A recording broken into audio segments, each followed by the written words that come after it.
And Sarah Franklin joins us now. She is today's big interview.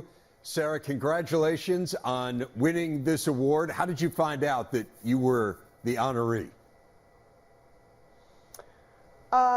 Which honor? The Player of the Year. Oh, I just found out. Yeah, that's I'm just excited that is an opportunity that I get to have, and I think there's been so much hard work been put in this team to put me in that position to get that. So I just think it's awesome. Wait, you literally just found out, like right now? Yeah, yep. Really? Well, congratulations. Yeah. You're the Player of the Year. Thank you so much. Thank you. What is your reaction to getting this news? I'm just excited. I mean, I had that, kind of on the back of my radar, but I think it's awesome that I get to be that, I have that honor, and, it's kind of surreal. I've been looking forward to having something like that for a really long time, and it just goes to show all the hard work does pay off. Well, I'm thrilled to be part of breaking the news to you. Take people through your year, because it's been crazy. I mean, for those who don't know, you had a potentially career-threatening injury over the summer. Take people back and explain what happened. Yeah, the summer was a little bit hectic. A couple days before we went to our Europe trip, I found out that I had blood clots through my shoulder and through my arm, which is my hitting arm, and I was admitted to the hospital right away. And, at that point, we didn't know what it was, if it was quadrilateral space syndrome, which is super rare, and that's basically just blood clot in your artery, or if it was thoracic outlet, which is basically your bone that's in the way of your artery. So before surgery, they told me that we don't know if you'll be able to play volleyball again, and so I had to sit with that for a day or two before surgery, and it was hard. I didn't know how to react to that. I think it took a while for it to settle in.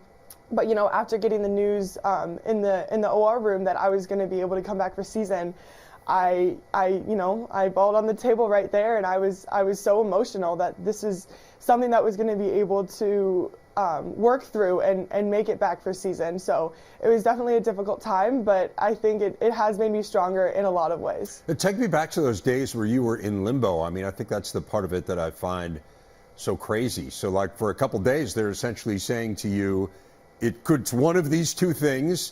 And if it's one of them, you may never play volleyball again. And if it's the other, which fortunately it turned out to be, it's a few months and you get back out on the court. What kind of conversations did you have in that intervening time with people close to you?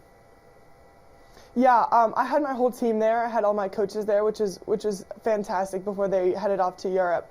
But it was just conversations about, keeping positive, trying to focus on what could be next. And Kelly had a conversation with me, reminding me of what it was like for Dan when she came back and how exciting the field house was. And so I was just kind of able to look towards that. But it was definitely hard. I had a lot of ups and downs of what I was thinking, and you just got to stay positive in that sense. So it was definitely hard, and I didn't know what to think at that point. How do you think it all changed you? I think it changed me in a lot of ways. I don't think I've ever had to go through something that severe, and I think I was just kind of able to kind of reflect in myself on, what else can I be doing outside of volleyball, because this isn't going to be forever. I love volleyball, but at some point I'm going to have to hang up the knee pads. But I think it just kind of helped me grow and to realize what else is outside of volleyball, and kind of be able to persevere through something that I just love so much. Well, it's been amazing to watch you play this year, particularly knowing what you have been through. And those who follow Big Ten volleyball closely know you started your career at Michigan State before transferring to Wisconsin. What was the pull of the Big Ten for someone from the state of Florida?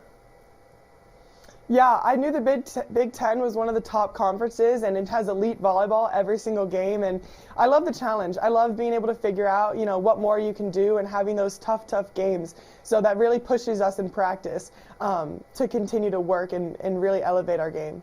You have described your coach, Kelly Sheffield, as a big kid. For those who don't know him and don't understand his personality, give us a little bit of insight into what you meant from that and what he's like to play for.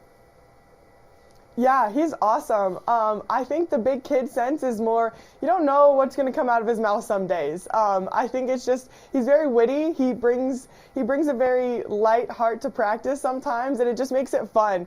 Because you can kind of joke around with him a lot, but he'll get you right back to work. And, you know, he expects a lot from us, so the standard's very, very high here, which I love. And it keeps us on our toes in practice and really pushes us. And he knows how to get the best out of each and every one of us. Well, you're getting the best out of this team right now. You've won 3 straight matches heading into the postseason, including a 3-set win over Nebraska. That came on the heels of losing a couple in a row.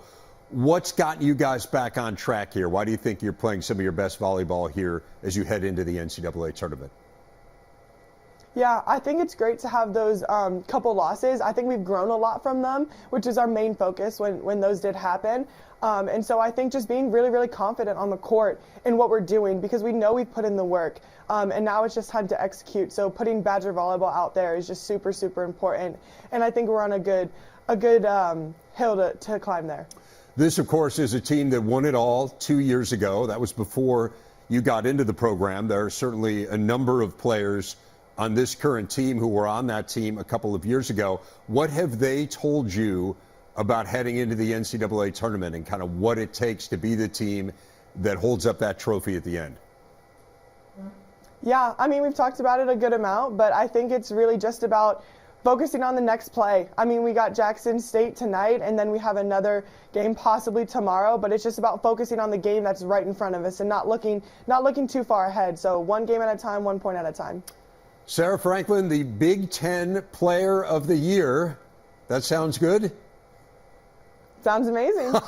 Congratulations on a great season, a really inspirational story, and best of luck now as you head into the NCAA tournament.